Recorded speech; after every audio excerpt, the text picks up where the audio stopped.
வணக்கம். உங்கள் பேர் என்னன்னு தெரிஞ்சுக்கலாமா? கலாவதி. ஓகேம்மா.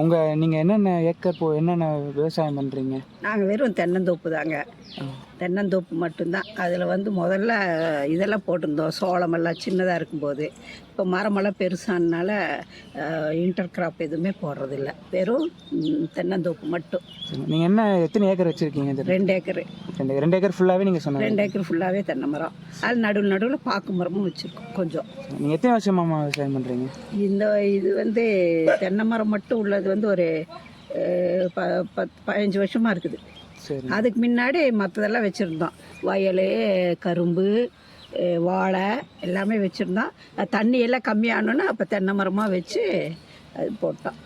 அப்புறம் தண்ணி கம்மியான பிறகு இப்போ ட்ரிப்பு வந்தனால ட்ரிப்பு போட்டிருக்கோம் நாங்கள். அது கொஞ்சம் பரவாயில்லையாக இருக்குது. நீங்கள் இந்த விவசாயம் பண்ணுறீங்களாம்மா, நீங்கள் என்னென்ன ப்ராப்ளம்லாம் ஃபேஸ் பண்ணுறீங்கன்னு தெரிஞ்சுக்கலாம்? அது ஆள் கிடைக்கிறது ஃபஸ்ட்டு. இப்போல்லாம் ஆளே கிடைக்க மாட்டேங்குது, வேலை செய்யறதுக்கு ஆள் கிடைக்க மாட்டேங்குது. 2வது இந்த களை, பயங்கரமாக களை வருது. களை தான் அது என்ன அடித்தா மருந்தடித்து இது பண்ணாலும் மறுபடியும் களை வந்துடுது. ஆள் விட்டு எடுத்தோம்னா ஆயிரக்கணக்கில் செலவு பண்ண வேண்டி இருக்குது.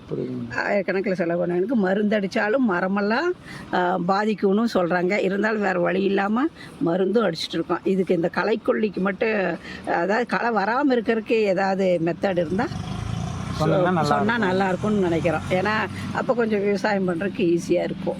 இப்போதைக்கு இது மட்டும் தான் உங்களோட பெரிய பிரச்சனையாக? ஆமாம், களை தான் பெரிய பிரச்சனை. இந்த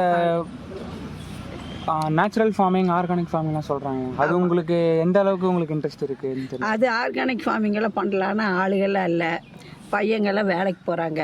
அதை பண்ணக்கூடிய இவங்க இல்லை. தென்னை மரம்னா ஆள் வச்சு எப்படியோ பார்த்துக்கலாம். அதுக்கு வேறு ஒன்றும் பண்ண வேண்டியது இல்லை.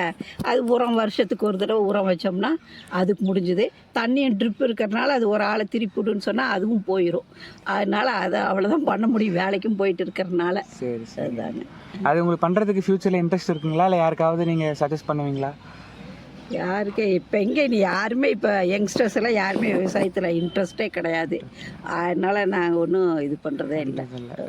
சரிங்கம்மா. இப்போ இருக்க விவசாயத்தை நீங்கள் இன்னும் மேம்படுத்தலான்னா அது உங்களோட சஜஷன் என்னம்மா நினைக்கிறீங்க? இப்போ ஃப்யூச்சரில் வரவங்க விவசாயம் பண்ணுறாங்க, நீங்கள் அதை இந்த மாதிரி பண்ணலாம், நாங்கள் இப்படி பண்ணியிருக்கோம், தப்பு பண்ணிட்டோம், நீங்கள் புதுசாக எதாவது பண்ணலாம் அப்படின்றது நீங்கள் உங்களோட சஜஷனாக ஏதாவது சொல்லுங்கள். புதுசாக பண்ணலான்னு இவங்க தென்னை மரமே புதுசாக அதை பழசெல்லாம் இது பண்ணிவிட்டு புதுசாக வச்சு, தென்னை மரம் புதுசாக வச்சு, இப்போல்லாம் இது வெல் வாட்டர் நல்லா ரைஸ் ஆகிடுச்சு, லெவல் ரைஸ் ஆகிடுச்சு.